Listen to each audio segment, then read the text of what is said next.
संगठन की शक्ति। एक वन में बहुत बड़ा अजगर रहता था। वह बहुत अभिमानी और अत्यंत क्रूर था। जब वह अपने बिल से निकलता तो सब जीव उससे डरकर भाग खड़े होते।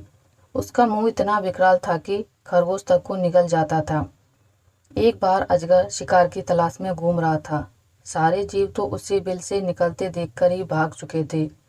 उसे कुछ ना मिला तो वह क्रोधित होकर फुफकारने लगा और इधर उधर खाक छानने लगा। वहीं निकट में एक हिरणी अपने नवजात शिशु को पत्तियों के ढेर के नीचे छिपाकर स्वयं भोजन की तलाश में दूर निकल गई थी। अजगर की फुफकार से सूखी पत्तियां उड़ने लगी और हिरणी का बच्चा नजर आने लगा।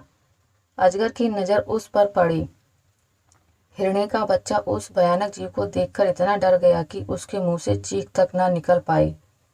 अजगर ने देखते ही देखते नवजात हिरण के बच्चे को निगल लिया। तब तक हिरणी भी लौट आई थी, पर वह क्या करती। आंखों में आंसू भर दूर से अपने बच्चे को काल का ग्रास बनते देखती रही। हिरणी के शोक का ठिकाना ना रहा। उसने किसी न किसी तरह अजगर से बदला लेने की ठान ली। हिरणी की एक नेवले से दोस्ती थी। शोक में डूबी हिरणी अपने मित्र नेवले के पास गई और रो रो कर उसे अपनी दुख भरी कथा सुनाई। नेवले को भी बहुत दुख हुआ। वह दुख भरे स्वर में बोला, मित्र, मेरे बस में होता तो मैं उस नीच अजगर के 100 टुकड़े कर डालता, पर क्या करें, वह छोटा मोटा सांप नहीं है जिससे मैं मार सकूं। वह तो एक अजगर है। अपनी पूंछ की फटकार से ही मुझे अधमरा कर देगा। लेकिन यहाँ पास में ही चींटियों की एक बाम्बी है। वहाँ की रानी मेरी मित्र है। उससे सहायता मांगनी चाहिए।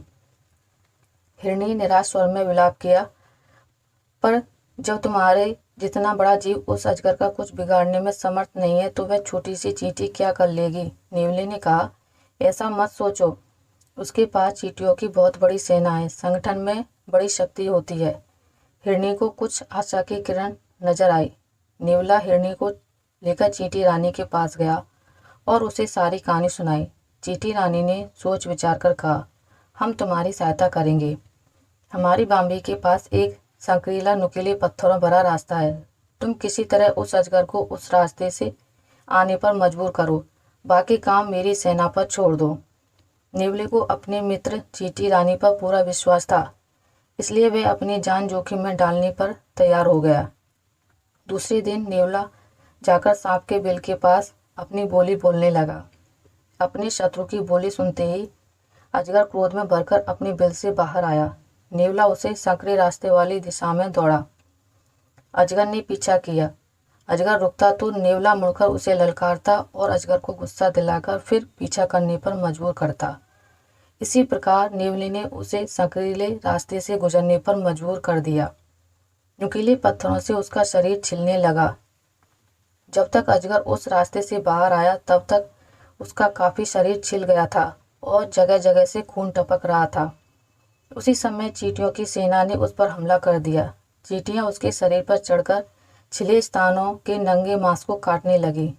अजगर तड़प उठा।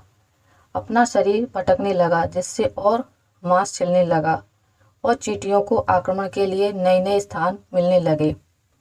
अजगर चींटियों का क्या बिगाड़ता। वे हजारों की गिनती में उस पर टूट पड़ रही थी।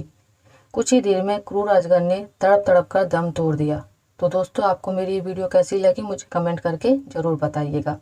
अगर आपको ये वीडियो अच्छी लगी है तो इसे लाइक करें, ज़्यादा से ज़्यादा शेयर करें। अगर आप मेरे चैनल पर नए हैं तो इसे सब्सक्राइब करना ना भूलें। मिलते हैं एक नई कहानी के साथ। तब तक के लिए नमस्कार।